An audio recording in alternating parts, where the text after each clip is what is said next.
Esses dias eu postei um vídeo aqui no canal falando sobre a tumba de Tutancâmon e algumas pessoas perguntaram se quando entraram nessa tumba tinha um cheiro desagradável demais, porque eram mais de 3.000 anos de um ambiente fechado com um cadáver dentro, fundamentalmente, que era a múmia do faraó. E curiosamente, anteontem saiu essa notícia aqui, né? Eu tô gravando o vídeo dia 27 de maio, dizendo: visitantes poderão sentir de perto o cheiro das múmias no Museu do Cairo.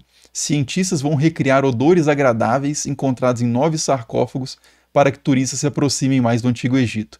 Então, aproveitando a ocasião, né, achei que seria interessante comentar algumas curiosidades sobre o processo de mumificação e sobre essa questão do cheiro de múmia, que é muito interessante. Eu vou começar isso na reportagem, mas depois eu vou passar para algumas fontes históricas e até para um artigo que é citado na reportagem científica que foi feito recentemente, né? Mas basicamente o que diz aqui é: em breve, visitantes do Museu Egípcio do Cairo poderão participar de uma experiência mais imersiva, sentir os cheiros das múmias e vivenciar o Antigo Egito sob uma nova perspectiva.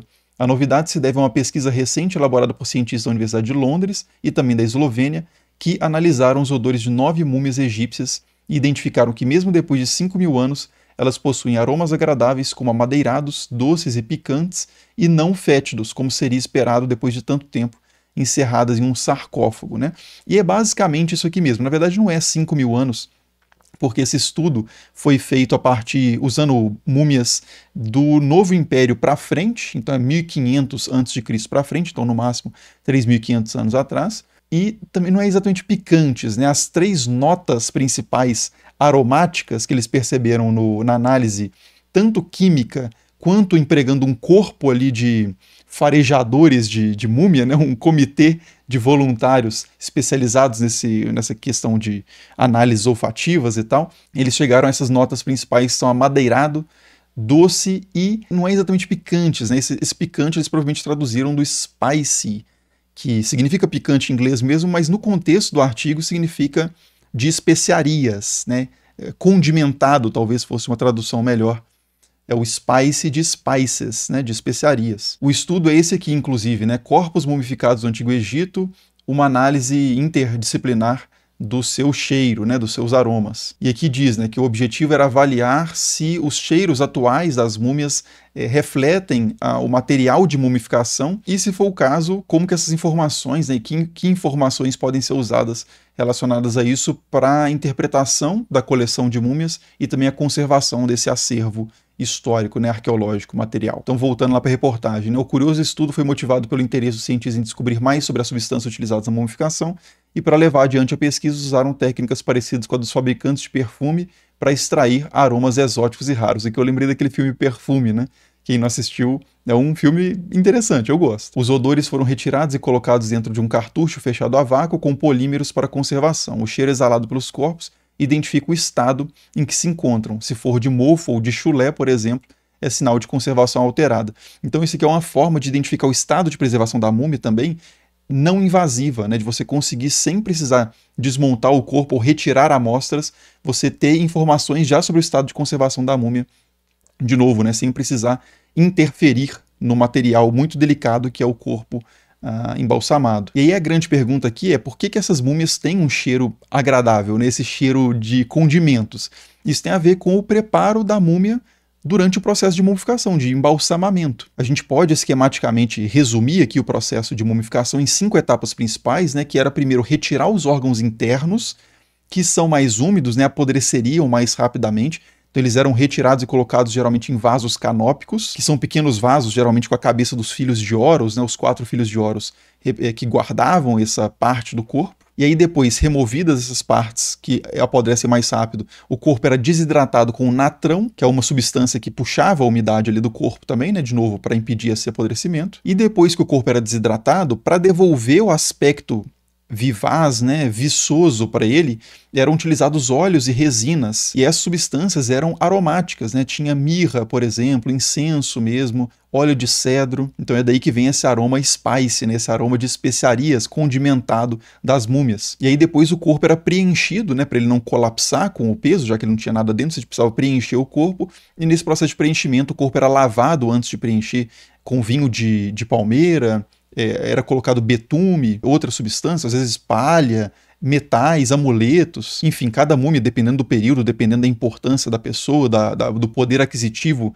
de quem mandava fazer a coisa, o processo era um pouco diferente, mas assim, essa também era uma etapa em que poderiam entrar substâncias aromáticas que dão o cheiro que as múmias têm hoje. E por último, a múmia era enfaixada, né, com as faixas características que a gente conhece hoje, que são faixas de linho, são várias e várias camadas de faixa de linho, às vezes com uma substância resinosa também para funcionar como uma cola, para manter aquela estrutura firme, e aí depois disso a múmia era colocada num caixão antropóide, né, num sarcófago, alguma coisa desse tipo. Então é por causa desse processo bastante cuidadoso e bastante engenhoso que as múmias hoje ainda têm esse aroma agradável. E eu falei que eu ia em algumas fontes primárias também, né, só para mostrar que exploradores, porque o Carter, que é o cara que entra primeiro na tumba de Tutankhamon, ele não fala nada sobre o aroma ser agradável ou desagradável. Mas eu encontrei testemunhos de alguns exploradores, até bem anteriores ao Carter, que comentam sobre o aroma que eles sentiram ali de múmia ou de tumba, e o primeiro deles é esse relato do John Sanderson, que é um inglês, em 1586, que fala sobre ter entrado numa sepultura, né? Ele diz aqui, fomos baixados por cordas e como que num poço,